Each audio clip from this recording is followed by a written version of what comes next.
On est parti? Ouais. Allez, on y va. Eline.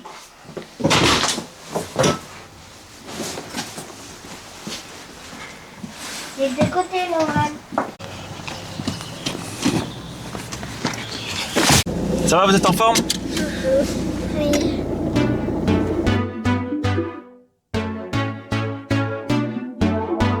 Là du coup, Eline, On vient d'apprendre... Qu'est-ce qu'on vient d'apprendre? Maîtresse d'Eline est malade.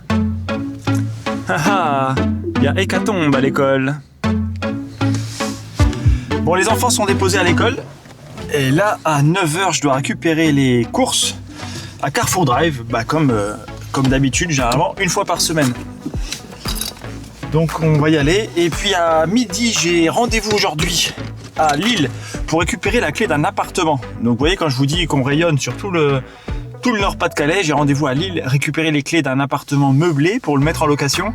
Donc ça c'est top, étant donné que j'ai déjà un locataire sous le coude. Donc ça va être bien. Et puis cet après-midi, je dois prévenir donc la fameuse cliente qui a vendu sa maison parce que j'ai reçu une offre, comme je vous l'ai dit en fin de vidéo.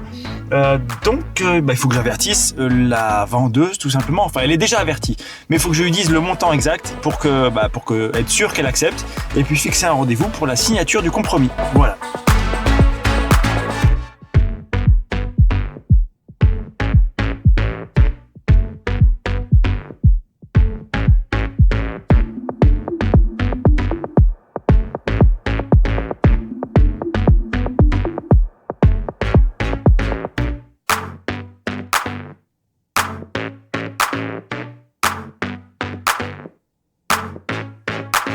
Bon, on vient d'arriver au drive, je viens d'indiquer ma place. Je vais attendre que les runners arrivent, parce qu'il paraît que c'est un travail qui est assez difficile, étant donné qu'ils doivent courir pour préparer les commandes et courir pour les apporter aux clients. Bon là ça va, il est 9h, il n'y a personne, je suis tout seul, donc ça devrait aller vite. Ah, je crois que c'est pour nous.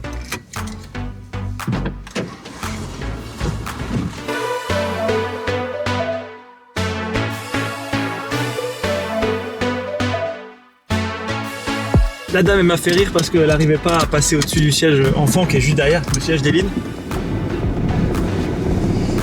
Alors que moi j'y arrive facilement. Allez, on rentre et puis on va ranger tout ça et puis après on va travailler, on va aller sur l'île. Je pense à ça parce que je réfléchis à notre façon de fonctionner et en effet on va pas chez les petits commerçants. Alors il y a plein de personnes qui se plaignent en disant ouais mais les centres-villes sont en train de mourir, il n'y a plus personne qui va au centre-ville, etc. En fait c'est vrai. C'est vrai, les commerces sont en train de mourir. La première raison, c'est le stationnement. On va pas se mentir, c'est beaucoup plus simple de te garer sur un centre commercial pour avoir accès à tout, plutôt que de garer à un endroit pour aller chez le boucher, il faut te garer à un endroit pour aller chez le poissonnier ou chez le primeur, etc. Donc c'est beaucoup plus simple de te garer au centre commercial et puis tu fais toutes tes courses en même temps. Deuxième chose, le prix, forcément. Il y a parfois, je ne peux pas mentir là-dessus, c'est le porte-monnaie qui parle. Donc quand tu achètes tout au même endroit, souvent ils ont des prix de gros, des prix de volume. Et c'est beaucoup moins cher que chez le petit commerçant. Alors oui, peut-être que la qualité est moindre, je le nie pas, mais c'est aussi le portefeuille qui parle. Donc on est un peu comme tout le monde, on fait gaffe à tout, donc voilà. Donc oui, les commerces sont en train de mourir et est-ce qu'il y a une solution à ça? Moi perso, j'en vois pas. Je vois pas vraiment quelle est la solution à dire ok, va chez le boucher, va chez le poissonnier. Non, à mon avis, c'est pas des métiers d'avenir. Sincèrement, c'est ce que je pense parce que voilà, on est en plein changement dans la société. Et à mon avis, ces métiers-là vont devenir de plus en plus rares ou bien vont finir par disparaître. Parce que, vous voyez, et même les centres commerciaux, ils réduisent leur surface de vente pour ajouter une grosse partie drive. Et regardez, qu'est-ce que je fais aujourd'hui? Je prends un drive. Pourquoi? Parce que ça me saoule d'être pendant 2 heures dans un centre commercial pour tout acheter. Je préfère être devant mon ordinateur et cliquer sur mon application, ça va beaucoup plus vite, et aller chercher ça en 5 minutes, plutôt que de passer 2 heures dans un centre commercial pour récupérer tout ce que je dois acheter, comparer les prix, etc. etc. Voilà. C'est la dure loi de la société, malheureusement. Et c'est comme ça partout.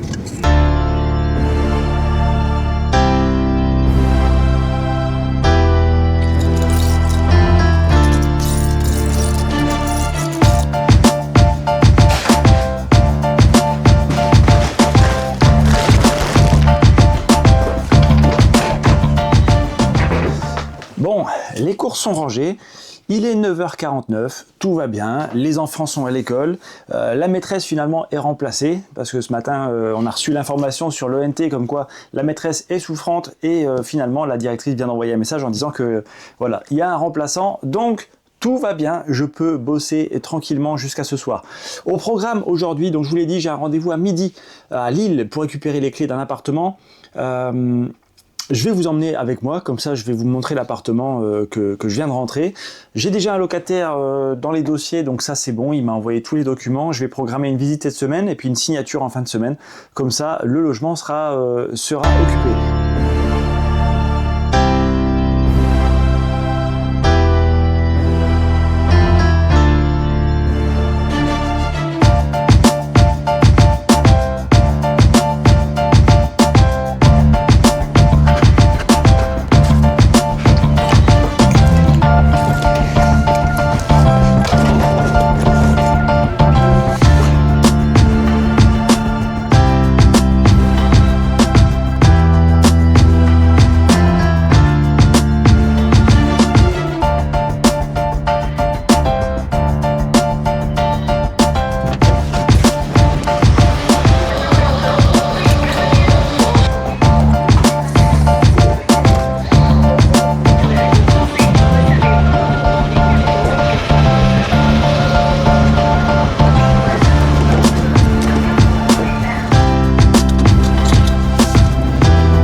Bon, j'ai 45 km à faire, 37 minutes, mais bon, comme c'est sur l'île, ça me fait arriver à 11h28, mais le temps que je me gare, etc., histoire de ne pas planter le client. Alors sur place, je dois prendre contact avec le gardien, parce que la cliente n'est pas là, elle est au travail, donc je dois récupérer la clé auprès du gardien, et le gardien est là que jusqu'à 13h, donc le temps qu'il me montre où est l'appartement, la place de parking, le garage, et puis que je récupère les clés de l'appartement, bon voilà.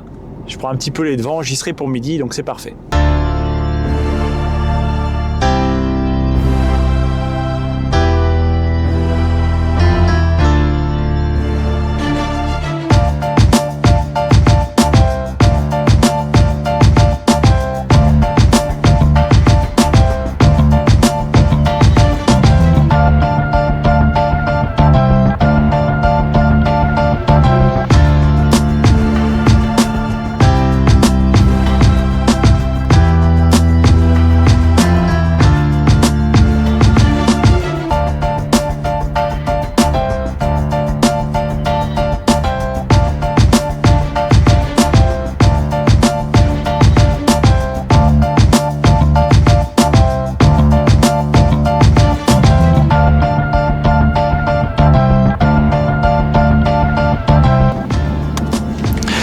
Bon, finalement, 11h28, il n'y a pas eu de bouchon, impeccable. Donc je vais voir si le gardien il serait disponible un petit peu avant.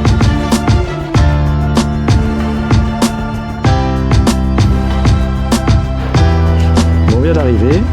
Alors, soit l'immeuble c'est là, soit l'immeuble c'est là. Moi, je pense que l'immeuble c'est celui-là. Je vais aller voir. Ouais, c'est bien ici. Alors, le gardien.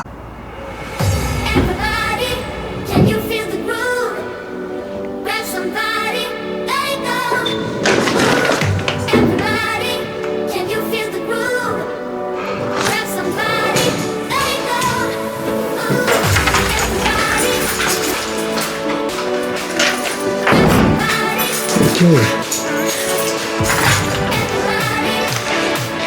Cool. Je vais laisser ça là. Bon, on fait le tour de l'appartement ensemble. Allez, ça commence de suite. Le salon, cuisine, aménagée, équipée, la salle à manger. Hop. Je vais prendre les surfaces. Alors, on va commencer d'ici.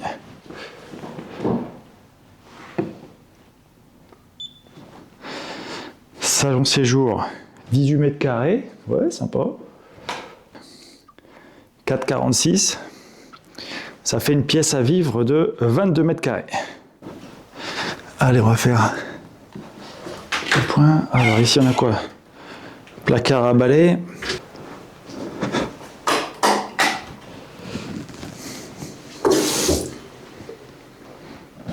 Ok, donc on a une douche, une cuvette des toilettes, un meuble, une vasque. Et puis là-bas, on a salon séjour. Et en effet, l'espace nuit, c'est ici. C'est le clic-clac.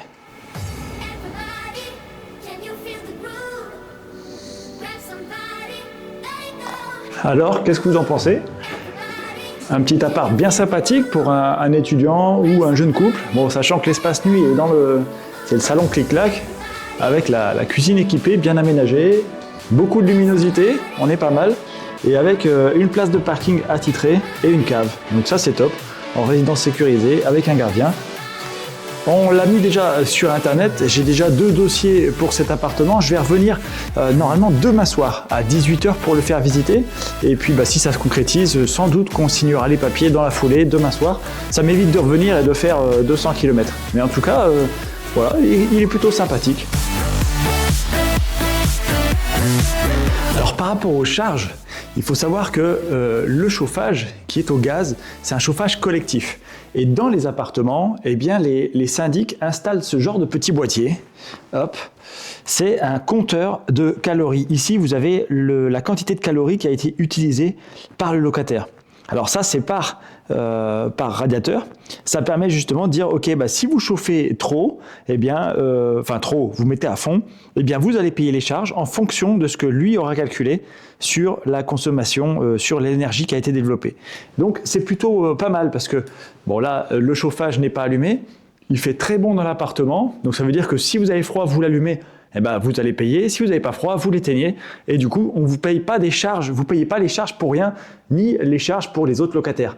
C'est pas chacun paye, il y a une facture et puis chacun paye une partie. Non, c'est en fonction de la consommation réelle. Et ça, c'est plutôt rare, mais ça se fait de plus en plus dans les copropriétés. Ça évite à tout le monde de payer tout pour tout le monde. Voilà.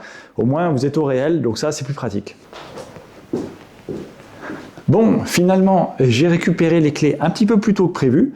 C'est parfait parce qu'il est à peine 11h52, j'ai fait le tour de l'appartement, j'ai repéré les points que je voulais repérer, je sais maintenant comment je vais pouvoir le présenter aux locataires demain et puis surtout voilà, m'imprégner des lieux, voir le local à poubelle, la cave et puis le local à vélo, savoir comment on rentre, quels sont les codes d'entrée, etc. J'ai tout noté, donc je suis prêt pour la visite de demain soir. Affaire à suivre, je pense que demain soir, je vous emmènerai également avec moi. Comme ça vous permettra de voir comment se passe une visite. Je mettrai la caméra dans un coin. Et puis, sans doute que je flouterai par contre le visage du locataire pour plus d'intimité. Mais voilà. Qu'est-ce que vous en pensez? Est-ce que vous loueriez un appartement comme ça?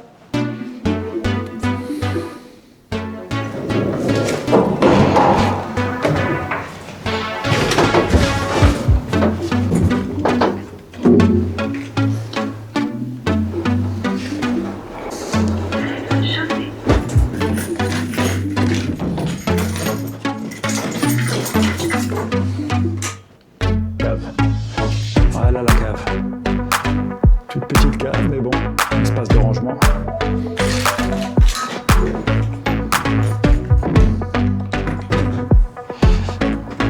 Ah oui, ok. On sort directement à l'arrière de l'immeuble. L'appartement est tout en haut. Bon, visite de l'appartement terminée. J'ai pu repérer le vide ordure, la cave, surtout les bonnes clés, parce que j'ai un paquet de clés. Et normalement, je leur mets deux jeux de clés au locataire. Donc, c'est la loi, c'est obligatoire. Donc maintenant, je sais identifier les clés, donc ça va être plus simple pour la visite de demain. Bon, finalement, je vais rentrer à la maison, je vais manger un morceau et puis je vais cet après-midi aller à l'agence parce que j'ai encore une visite à 17 h d'une maison individuelle. Une belle maison, quasiment 200 000 €, donc ça va être top, parce que si la visite se concrétise, ça me fera 2 maisons de vendues, coup sur coup, d'une semaine à l'autre. Pour l'atteinte de mon objectif financier, ça serait plutôt sympa.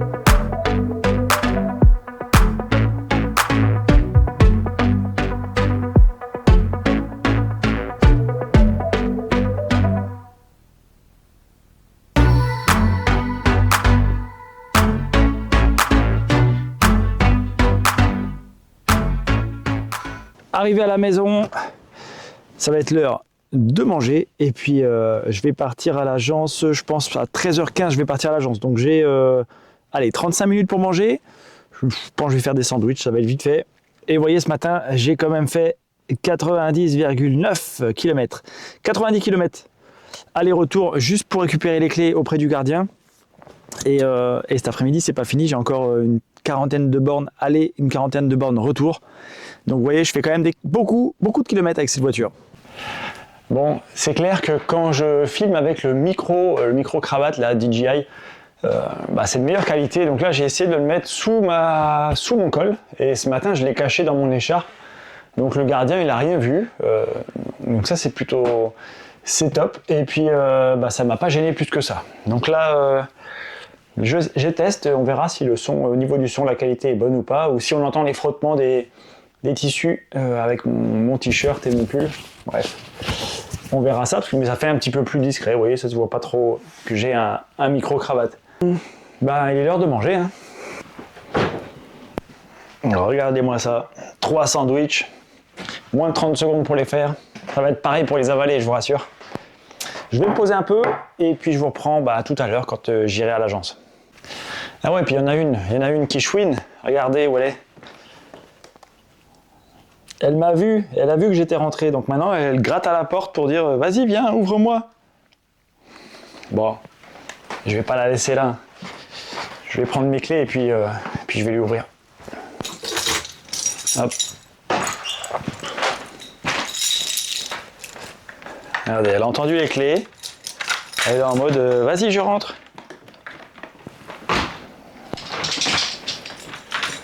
Terrible. Bon, repas terminé. Avant d'aller au boulot, je vais aller vite fait promener le chien. Parce que, ça lui fera toujours ça. Étant donné que ce soir, je finis vers 18h30, 19h. Après, j'aurai pas le temps d'aller la promener entre deux, puisque je serai à l'agence et je serai en rendez-vous. On y va? On va promener? Ouais. Allez, on y va. Alors, j'ai déjà eu des commentaires. Parce que dans les tout premiers vlogs, je promène beaucoup mon chien. Je parle souvent à la caméra tout seul comme ça, avec le chien en laisse. Et j'ai déjà eu des commentaires qui me disent « Ouais, mais pour atteindre tes objectifs, il faudrait que tu n'aies pas de famille, il faudrait que tu n'aies pas de chien, etc. » Bon, c'est pas tout à fait vrai, hein, parce que je pense quand même que quand tu as un animal de compagnie, et notamment un chien, que tu es censé sortir toutes les 4 à 5 heures, ça te force à bouger, ça te force à sortir de chez toi. Et c'est bénéfique, parce que au final, tu vois un peu le soleil, tu réfléchis un petit peu, tu prends l'air. Voilà, il n'y a pas de mauvais choix avec un chien. Alors oui, au tout début, quand elle avait moins d'1 an, elle nous a mangé certains meubles, meubles en bois. Elle a fait des bêtises, pipi caca à la maison, on a eu. Mais au final, pas tant que ça. Et maintenant qu'elle est grande, qu'elle a 18 mois, on la promène le midi, le matin, le soir, le week-end, tous les jours, quoi. On s'en occupe et ça c'est bénéfique parce que ça nous fait bouger. J'en profite d'être en balade pour faire le point sur cet après-midi. Là je rentre, il est 13h10. Je rentre à la maison, je mets le chien à la maison, je pars à l'agence. Il faut absolument que j'appelle la cliente. Elle m'a dit qu'elle était en rendez-vous ce matin, donc elle n'a pas pu me répondre. Donc je la rappelle cet après-midi pour confirmer que l'offre d'achat de sa maison, elle est validée. Et puis une fois que ça s'est fait, on conviendra d'une date pour signer le compromis à l'agence. Comme ça, cette maison sera vendue. Ensuite, à 17h, j'ai une visite de prévu sur une belle maison de plus de 100 mètres carrés, sur 600 mètres carrés de terrain, à environ 200 000 euros, avec un investisseur, une personne qui souhaite l'acheter pour mettre des locataires dedans. Donc pareil, on verra ce que ça dit, parce que si c'est le cas, ça fera 2 maisons vendues coup sur coup. Alors celle-là, c'est pas moi qui l'ai rentrée, donc la commission est un peu réduite, mais pour mon objectif financier, c'est bien quand même. Donc on va travailler là-dessus.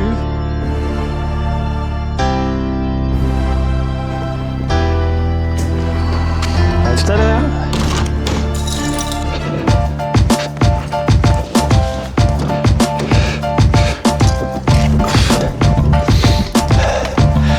Nous revoilà dans la voiture.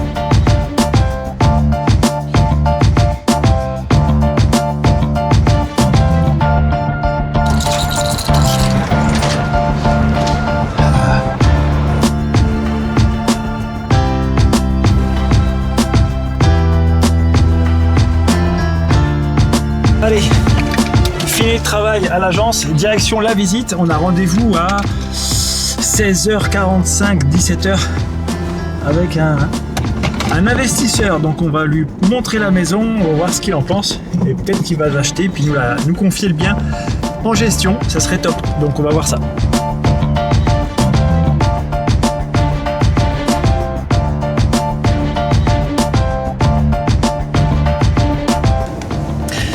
Comme prévu, la visite vient de se terminer, 17h30, il n'est pas trop tard, je vais aller chercher les enfants à l'école. On n'aura pas d'offre sur cette maison, du moins pas instantanément, il doit voir avec madame, il n'y avait que monsieur qui était là aujourd'hui. Donc il doit revenir avec madame, il doit surtout, il a pris les dimensions des chambres et les photos. Il va les montrer à son épouse et nous faire un retour demain.